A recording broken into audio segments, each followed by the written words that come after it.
Olá pessoal, estamos agora resolvendo a prova de Química da FUVEST 2011.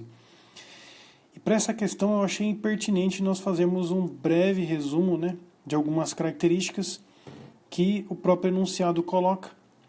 Ele dissolve uma substância em água, ele conduz a corrente elétrica nela em solução, ele conduz corrente elétrica em sólido, e ele conduz corrente elétrica no estado fundido?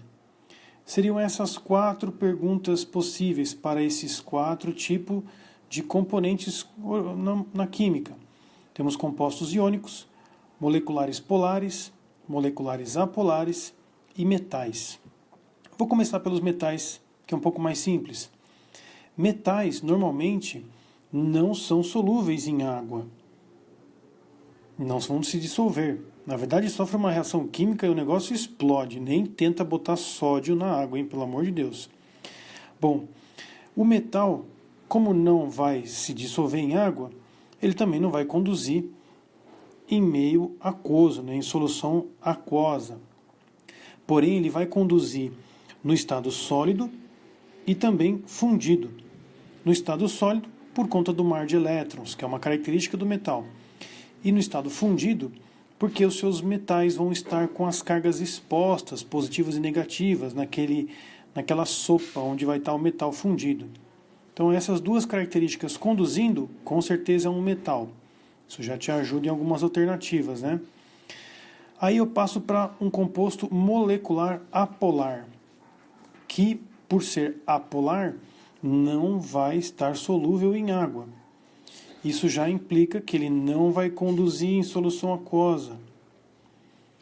E a condução no estado sólido não vai existir, uma vez que ele não tem essa disponibilidade de elétrons, como o metal tem. E fundido menos ainda, é um composto apolar, não vai ter nada de elétron livre, vai estar tudo ocupado fazendo a ligação covalente. Já um composto molecular polar, por ser polar, ele já é solúvel em água.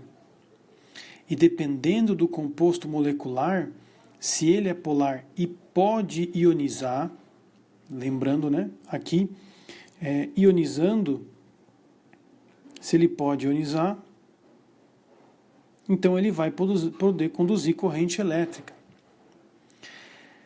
No caso, se essa molécula estiver derretida, se ela estiver dissolvida, ela vai ionizar, podendo conduzir corrente elétrica, por conta de liberar, provavelmente, H+, que é uma característica muito comum dos compostos orgânicos que podem ionizar, que no geral são ácidos orgânicos.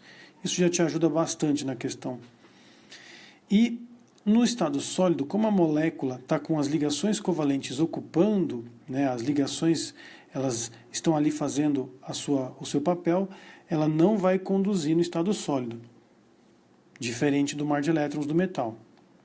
E fundido também não vai conduzir, os elétrons estão ocupados na ligação covalente.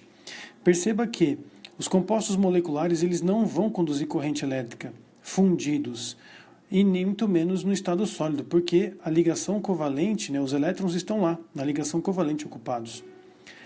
Um composto iônico, por sua vez, ele pode sim ser solúvel em água, e quando dissolvido em água libera íons, que vai permitir a condução da corrente elétrica. Agora, no estado sólido, um composto iônico não conduz corrente elétrica, porque os elétrons estão ocupados fazendo a ligação iônica, que é bem forte. Agora, quando esse componente está totalmente fundido e derretido, ele conduz corrente elétrica, porque aí os elétrons e as cargas ficam mais disponíveis. Nas alternativas, você tem sulfato de potássio, que é um sal, um composto iônico. O hidróxido de bário, que é uma base, que é um composto iônico. O metal platina. E esses 2 compostos, que é um ácido molecular, um ácido carboxílico, e um polímero, que é completamente apolar. Com isso, você tem um belo de um resumo das características de condução de corrente elétrica e solubilidade nos diferentes componentes da química.